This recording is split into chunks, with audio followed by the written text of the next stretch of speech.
Tapealert, Tapealert, Tapealert, Tapealert. I have an ear, and that's why he's next to me. Mm-hmm.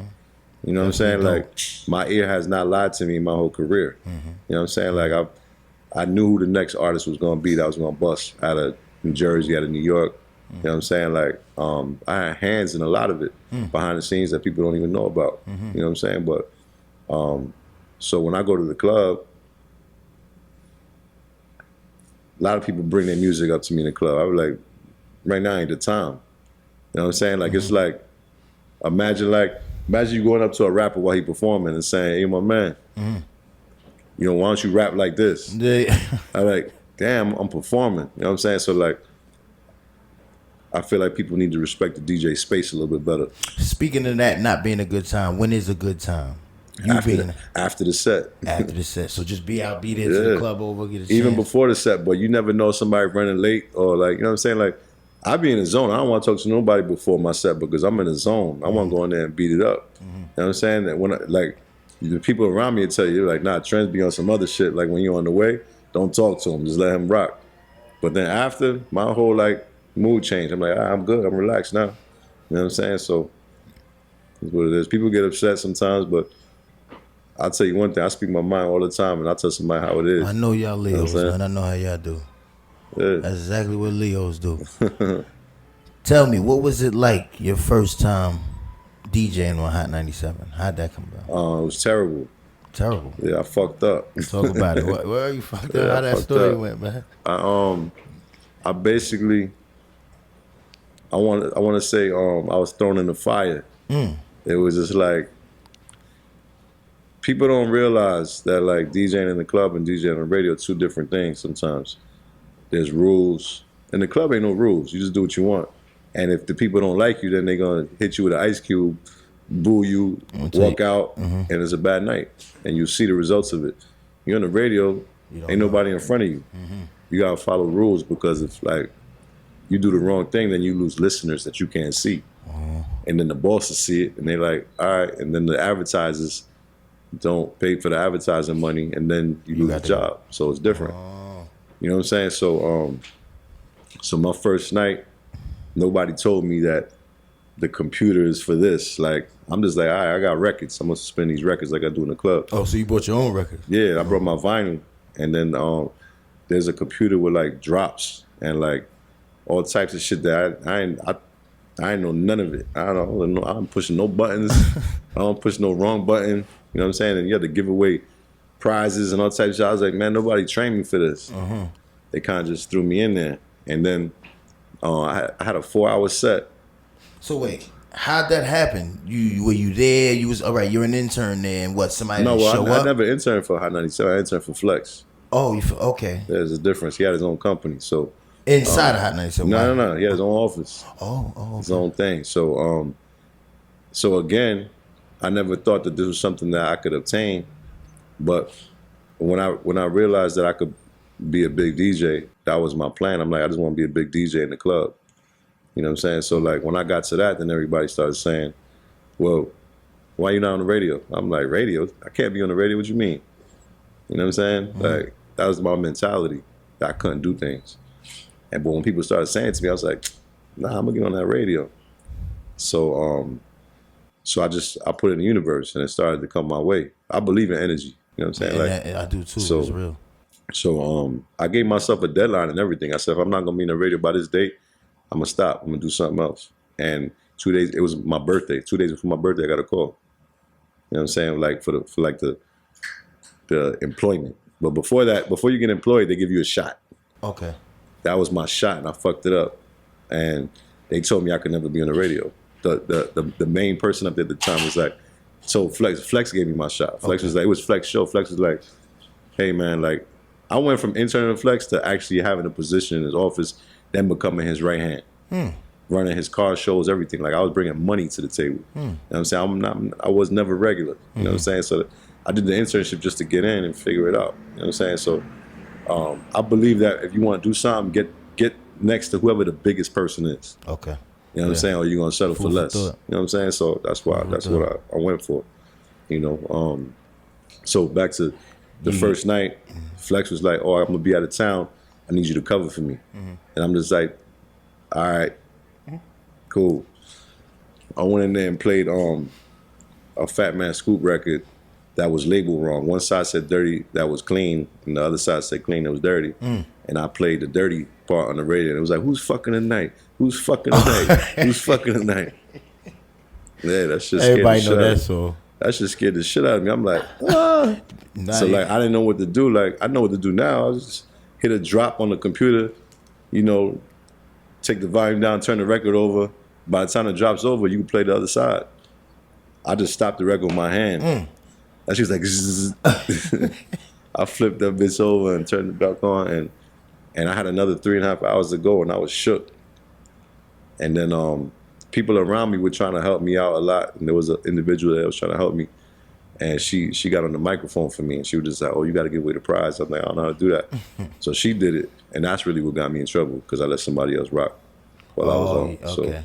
So, and it was Ebro, matter of fact. Ebro said, because Ebro was the boss at the time, Ebro told Flex, he said, Bobby Trends, never again. And that's what he said. But that didn't work out that way.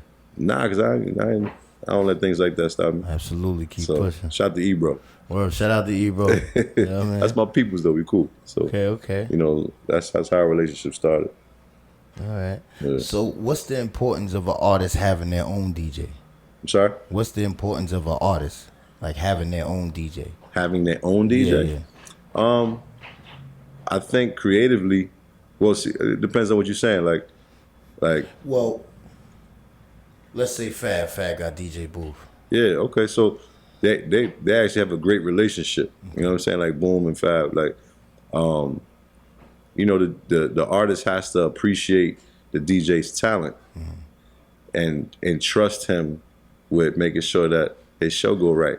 Because, you know, back in the days, an MC would work with a DJ. They come up with they set, and then, you know, when they go out and perform, everything on point. They rocking the show. You know what I mean? That's the only reason I had asked that, because for me coming up, that's what I seen. The rock cameras and all that. You know, they just got to respect each other's trade, like each other's craft. And it's just like, you know what I mean? Like, how are you gonna make my show better? And how are you gonna inspire me to play your music properly? You know what I'm saying? And then there's always advice that goes within, like, yo, why don't you do it this way? Why don't you do it that way? Because, you know, like both musical people, creative people, they got different creative ideas and stuff. So, you know, I've been on tour with Jim Jones, Busta Rhymes, Lil Kim, French Montana. You know what I'm saying? A lot of times they'll be like, what you think I should do for the show? Because they trust me in what I do. You know what I'm saying? Because they all see me bust the club up. You know what I'm saying? They see me shake the motherfucking club, and they be like, yo, can you do that on my set? You know what I'm saying? So, what's it like? You ever played a set where people get out of hand? Music's so good, absolutely. Like Annie Up. Bro, I got an Annie Up story. Okay, tell us about it. I don't want to say the club, but definitely like I had like Shake the Block is really like a thing. First of all, that you understand that Shake the Block, like, we get it shaking. You know what I'm saying? Like anybody that's part of Shake the Block get it shaking. You feel me? Like we're not regular, so like that shit come from like it's aggressive. You know what I'm saying? Like I don't want people to take it the wrong way. You know what I'm saying? But at one point in my life, and I can't do this no more. Shout out to all the promoters and the club owners. I don't do this anymore. But I used to like back in the day. My set would be so crazy that I was just like, I'm gonna start a fight tonight, right? But on some ignorant, dumb shit. Like it was just like, I would go so hard. I'm just like, here it come. If I play one more crazy record, it's over in here. And it was Annie Up. And I threw it on, and it was just like, and it was bad. What club was that? It was actually in Jersey. It was Diva Lounge in Montclair. It's not there no more, but it was bad. And I've done it before, but then I was just like, all right, I know how to like, just like I know how to get it here, I know how to regulate it too. So then I do something like, hold on. So the music off, and I just be like, all my ladies that came out to have a good time, put a peace sign in the air. Fuck all this drunk shit. You know what I'm saying? You can't handle your alcohol, get the fuck out. I put a show on. And then I throw on like Step in the Name of Love or something, and everybody, oh, we're back. It didn't happen that night. It was just too far gone. There was probably like 5 different like township or like police departments outside. it got crazy. So I'm saying that to say that I've grown up since then, and I know how to just, you know what I'm saying? Like, I could give you an aggressive good time. It don't got to be aggressive, like, negative, like, fight. Nothing like that. It's Annie up. Yeah, that's a serious one. You from Brooklyn, so you know. What? What is the difference from your very first song up until Let It Be? How have you changed? Like the very first song. I'm talking about from the very first song that we've heard, your audience. What's the growth? The difference? I say my music now makes more sense. Okay. Makes more sense. I've always had a problem with my lyrics. I always had a sound to me, but I never properly wrote my music down. So I used to just... When you say properly, because, you know, not to cut you off, you know, I've heard in the past where, you know, there's certain standards to writing a song, which is also making sense, but also, you know, learning how to write a song, bridges, hooks. So what do you mean by that? That is it. That is the exactly. hooks, the delivery, the punchline. Delivery. You know, to me, all that matters, because Wayne, he was nasty with it. Every bar, he just had something to say. So my music before, it was more just sound. It sounded good. Now it's like it sounds good, and I'm saying something. Definitely sound Whether it's good. a hard punchline or a story or whatever it is, it's gonna vibe. It's gonna sound right. It's gonna sound, you know. Okay, that's what's up. Cause that Let It Be is definitely hard. You speaking to That's him. a song I went in the studio and we was in the studio and we just was vibing, and to me that song is more sound than anything. What's your process like when you go in the studio? What do you need to get you right? Just a beat. Just a beat. Just a beat. Yeah, I'm the same way. Once it's a good beat, Once it it's pour a out good, of you. even if it's a trash beat. Even if still it's a track. being on it, yeah. That's what's up. Yeah. You competitive? Any artists you working with? He gave me an EDM beat the other day. You know, I've been told. You know, I hear artists. You know, cause you know artists. When you're an artist, you want to touch anything. You got that kind of problem, like you just anything, and they telling you like, yo, don't do that. We've thrown on some beats, but we just like, oh, this is gonna be a challenge. And he went in there. I seen him do it. I seen it. You know what I'm saying? Like, he get it shaking. When I tell you, what was that beat when we was in Miami? That's the EDM. It was like an EDM type. The other joint. What was the joint, Jeff? There was a beat. It was slower, and we were like, nah, it's a challenge. And you went in and you killed it when we was in Miami in that studio.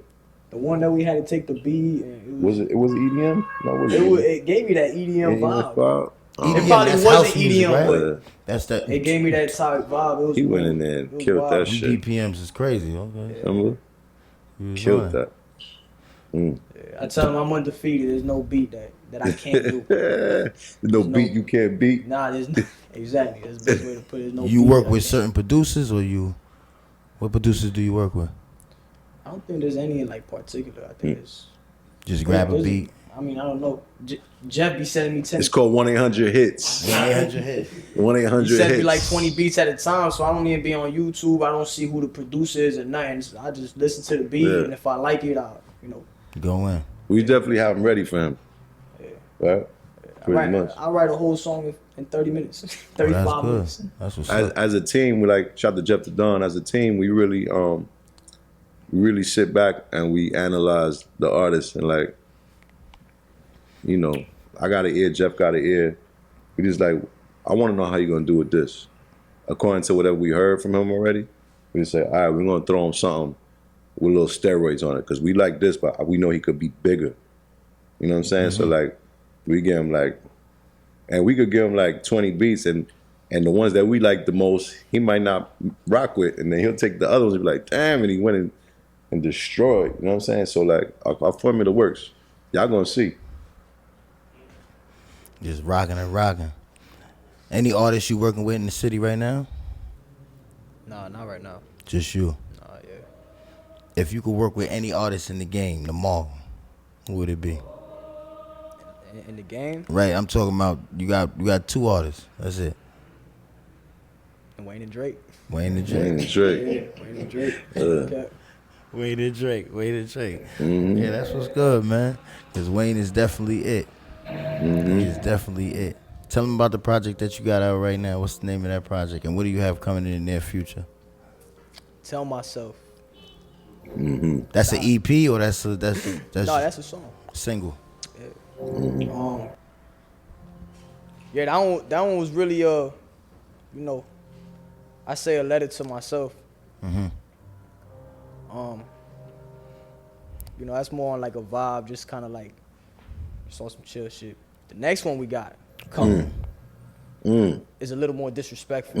Which one is that? Let's Tell Myself. No, the next one. No, the next one. Tell Myself is my recent drop. The next one. Yeah. Now you could say the name. Go ahead. Yeah, Crown Royal on Ice. Crown Royal on Ice. And that's probably gonna be the part of the song that's like, you know, said the most. Crown Royal on Ice. This about that realness. Is just straight that raw. It's that street shit. It's that, you know, that real shit for sure. Yeah. Definitely like It's gonna a slap. club banger. Yeah, It's gonna slap. You know, you mentioned earlier, Let It Be, and then we talking about Tell Myself. We put those out to show people what he could do, and now we're gonna show him what he could Definitely do. melodic than the You know bars. what I'm saying? So like, but the next one ain't that. You know what I'm saying? So like, everybody's already like impressed by what he had. So I'm like, nah, we're gonna go with this because this is with the streets. Ain't gonna be like, dang, you know what I mean? Like it's just. it's crazy. And then we're gonna go back to the melodic. Like we're going back and forth. It's got a little melody to it too. Yeah, it does. But it's more rough. Like it's more. It's gritty. Yeah, it's gritty as hell for sure. It's gritty. For sure. The bounce to it, the whole shit. That shit fire, bro. Where do you fire. see yourself 2 years from now? On top of the world. On top of the world. On top of the world. That's the only place. I can't go nowhere else, man. I've had this in my head for so long, and I've talked about this music shit for so long. I feel like I manifested it. I got myself into this position. So That's a fact. I ain't stopping until I'm all the way up. For sure. I got You 100% manifested it because we got in contact. They got in contact with us 2 years ago, and I like to say, see, he says it in a way. He says, oh, you know that he got better in 2 years, and he did get better in 2 years, but. I want to say 2 years ago, you were still finding your style. Still finding it. Some of his biggest records were from 2 years ago. And some of the songs from 2 years ago, you could tell he was trying to figure it out. Because that was the rawest time. Yeah. Raw. He just like, I want it. You just searching. So he definitely manifested it because when they reached back out, I remember I was going through something. I was just like, pardon me. I was going through something. I was just like, now we got to figure something else out, Jeff. And we got the call. So I feel like we both manifested it together. It's like, it is aligned properly. Everything happened for a reason. Yeah. We got a thing where we need to hear something. I was out here trying to figure out life. Pay the plug out right, had to hustle all night, shit, sniffing that shit, couldn't even talk right, start licking her lips, shit, sucking on sight, Crown Royal on Ice. I feeling all right down for you right now, I ain't gon' cap. Talking too much, he ain't really on that, and this some dirty ass right now, I ain't gon' cap. We ain't smoking no back when we spinning your block. Holding that Mac while I'm getting some top, she was throwing that back, God drinking my shot, got drink on my jacket, that shit got me hot. You think we lagging? Damn, I lost it, bro. Bars. saying? That's what's up, Rich Lex. Nah, he gets shaking. Nah, definitely. shaking. We here. We definitely here. Yeah. That's what's good. So tell them where they can find you at. You know, all over social media, everything. Instagram, Rich_Lex_. I think pretty much on my social media, Rich_Lex_. Okay, Rich One _Lex. One X. 1X. That's Rich Lex 1X. LEX _ Rich _Lex. Yo, we appreciate you coming up to the platform gang. Yo, you as well, Mr. CEO, Shake the Block. Thank you, my brother. Thanks for having us. We appreciate you. Appreciate you. Tapealert.